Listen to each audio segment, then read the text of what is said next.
fellow Nigerians, today we celebrate democracy and the enduring Nigerian spirit.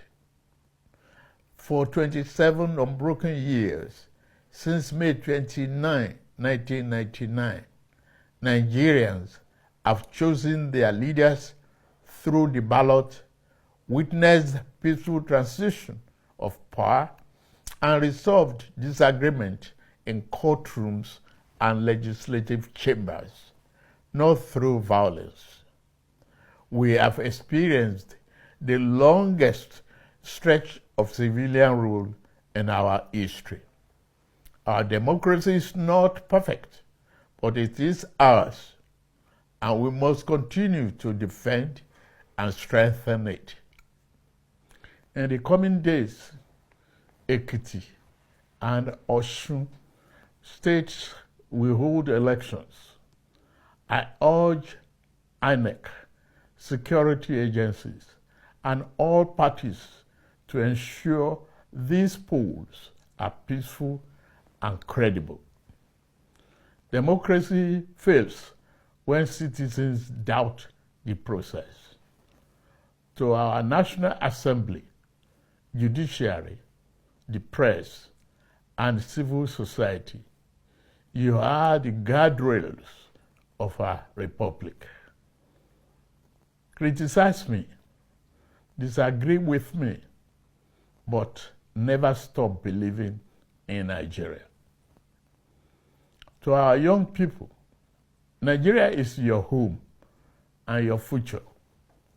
Build here, code here, work here, and vote here. Every great nation was built by those who stayed to solve problems, but not by those who abandoned ship. To our armed forces, police, and intelligence services, Nigeria salutes your sacrifice. To our traditional rulers, faith leaders, and community heads, thank you for your support of peace and reconciliation. The government cannot do it alone.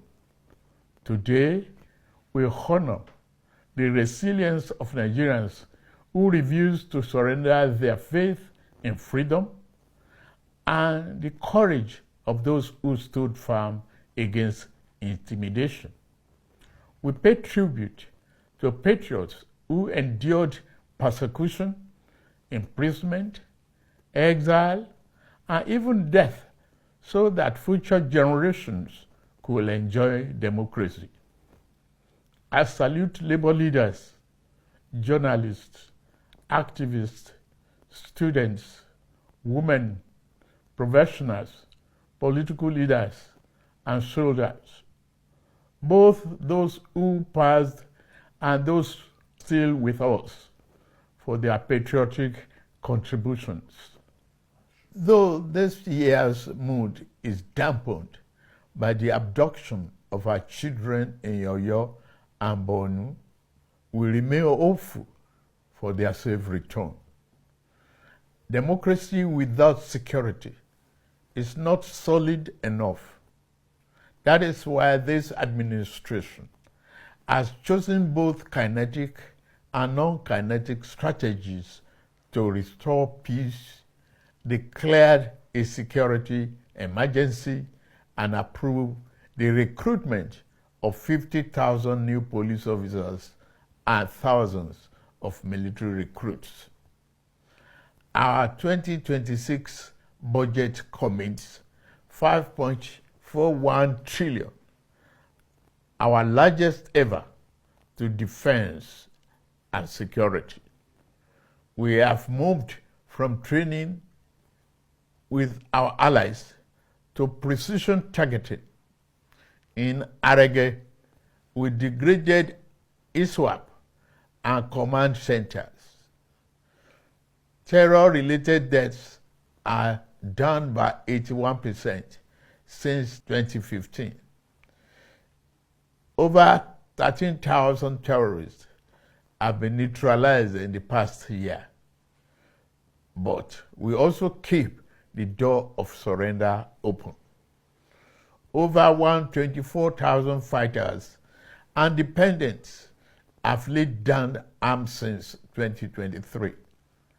Through Operation Safe Corridor, we turn our former enemies into citizens because every life saved is a victory for democracy. To bandits, kidnappers, and sponsors of terror, surrender or face the full force of the Nigerian state. These windows of surrender will not remain open forever. No mercy will be shown to those who trade in blood of Nigerians. At a time like this, let us not assign blames or point fingers.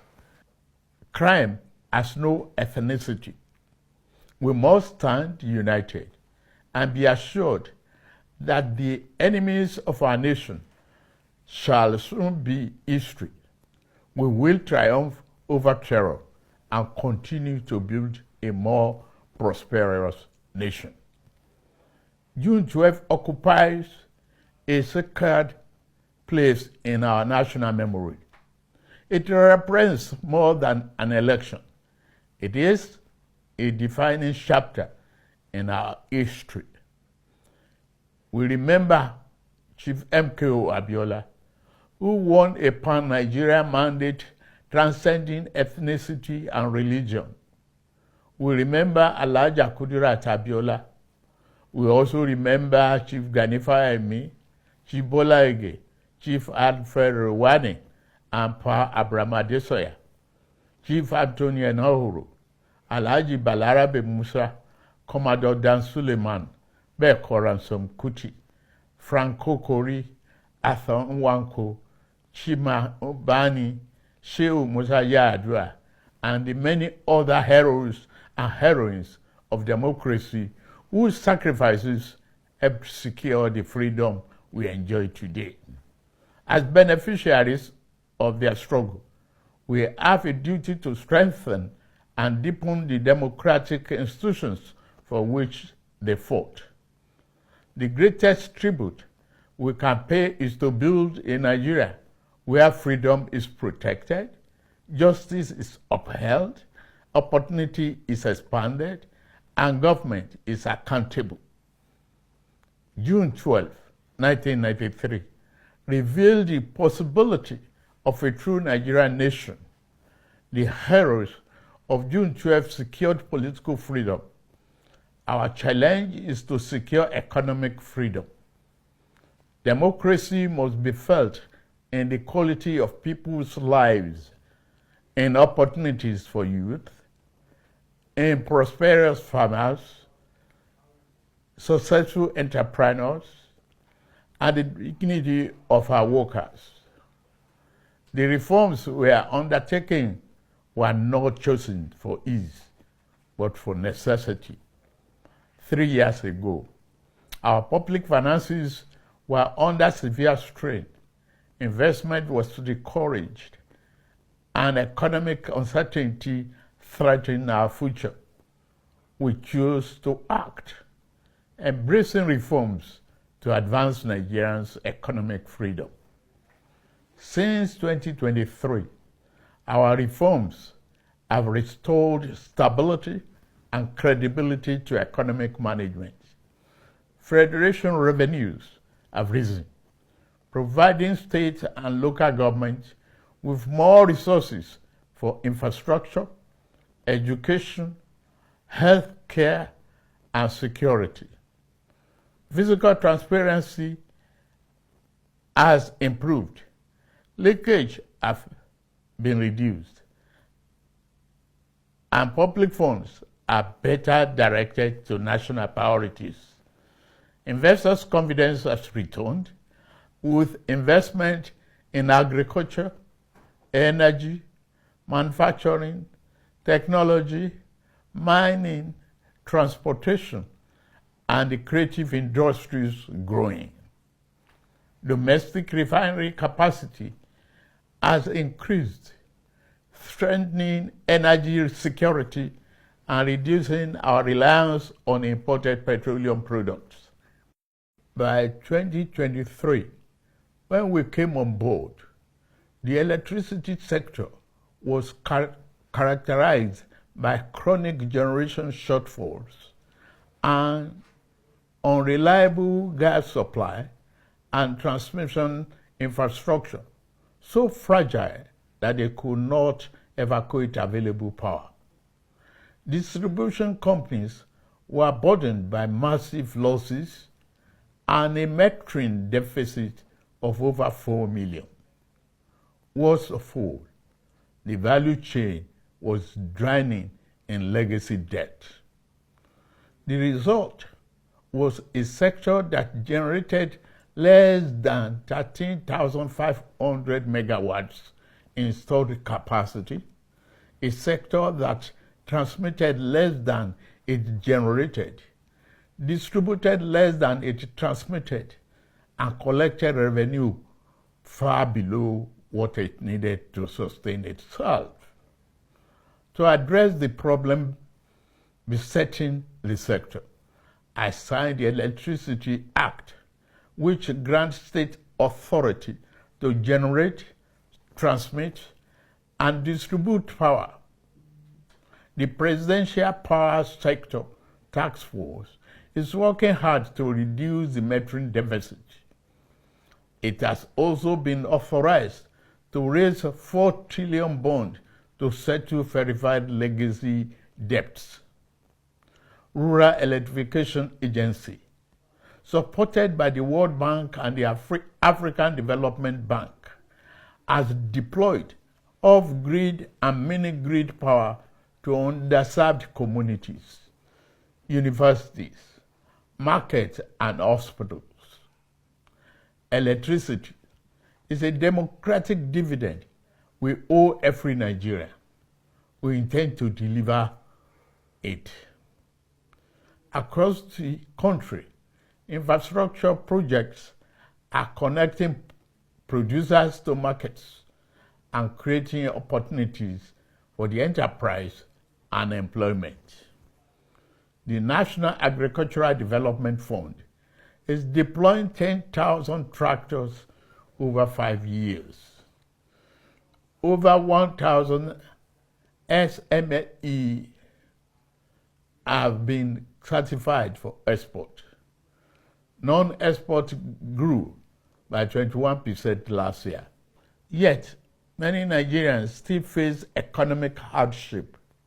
We remain focused on reducing inflation, expanding food production, creating jobs, improving living standards, rebuilding confidence in our economy, and creating conditions for sustainable prosperity. We are moving from uncertainty to stability. The next phase is about accelerating growth and ensuring the benefits are felt in every home, every community, and every region. We believe that democracy must be felt in the pocket, recognizing that democracy is undermined when people do not feel its impact. My administration has sought financial autonomy for our 774 local councils. A fundamental challenge to our nation's advancement has been ineffective local government administration. The insecurity we are addressing is partly due to the collapse of grassroots governance. The renewed hope agenda is about ensuring that all Nigerians benefit from governance. Every generation has a defining responsibility. The generation of our founding fathers secured independence. The generation of June 12 secured democracy. Our generation must secure prosperity. Let us move forward together, rejecting division, cynicism, and despair, embracing unity, hope, and confidence. Let us build a Nigeria united by a common purpose, strengthened by diversity, where justice is accessible, liberty is secure, and opportunity is abundant. Among the architects of modern democratic Nigeria, we honor General Shehu Musa Yar'Adua for his vision of national partnership. In recognition of his contributions, the federal government has approved the refertilization and renaming of the completed Institute of Petroleum Studies, Kaduna, as the General Musa Yar'Adua University of Geological Sciences and Engineering Technology. I'm also pleased to announce the national awards to the following Nigerians who suffered persecution, endured indignity, exile, incarceration, and at times solitary confinement, so that we have democracy today. Barrister Ayoka Lawani, Tunde Fagbele, Oladele Alake, Olatunji Bello, Louis Odion, Segun Babatope, Sam Omoseye, Sir Ademola Oshinubi, Bola Bolawole, Ladeboni Ola, Femi Kusa, Debo Adeniran, Chief Ayo Padokun, Chief Raf Obiora, Ose Osayode, Barrister Osa Director, Professor Sylvester Odion Akai, Dr. Nwanko Posthumous, Dr. Osage Obayinwana, Joe Oke Odumake, Barrister Titus Mann, Joe Igbokwe, Richard Akeola,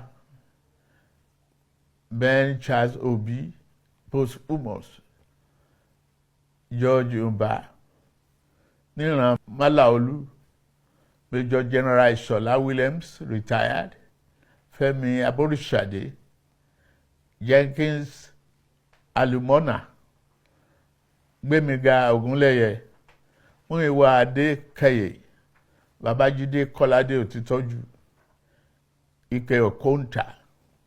We also recognize the soldiers, Democrats of the June 12 struggle, Major General M.A. Garba, Brigadier General Lawal Jafaru Isa, Colonel Umar Farouk Ahmed, Colonel Sambo Dasuki, Colonel Lawal Gwadabe, Brigadier Jonathan Ndan Temlong, Colonel Musa Shehu, Major General Chris Eze, Major General Aris Dama, Colonel Isa Jibrin, Major General Joseph Oshanopin, Colonel Olusegun Oloruntoba, Olugbede of Gbede Kingdom, Lieutenant Colonel Happy Kevas Bulus, Colonel J. Okai, Colonel Emmanuel Unduboeze, Lieutenant Colonel Yakubu Muazu, Brigadier Yaya Abubakar, the current Esunupe, who is already the holder of CFR title. The honored list will be released in the next few days. Fellow Nigerians, 27 years ago, many doubted democracy would survive here because of our diversity. Today, our diversity sustains our democracy. The road ahead is steep, but June 12 reminds us, Nigeria do not break. We bend, we bleed, but we do not break. Let us renew our covenant that the labors of our heroes past shall never be in vain, and that our government of the people, by the people, for the people, shall not perish from this land. May God bless the heroes of our democracy. May God bless the Federal Republic of Nigeria. May God continue to bless us all. Happy Democracy Day.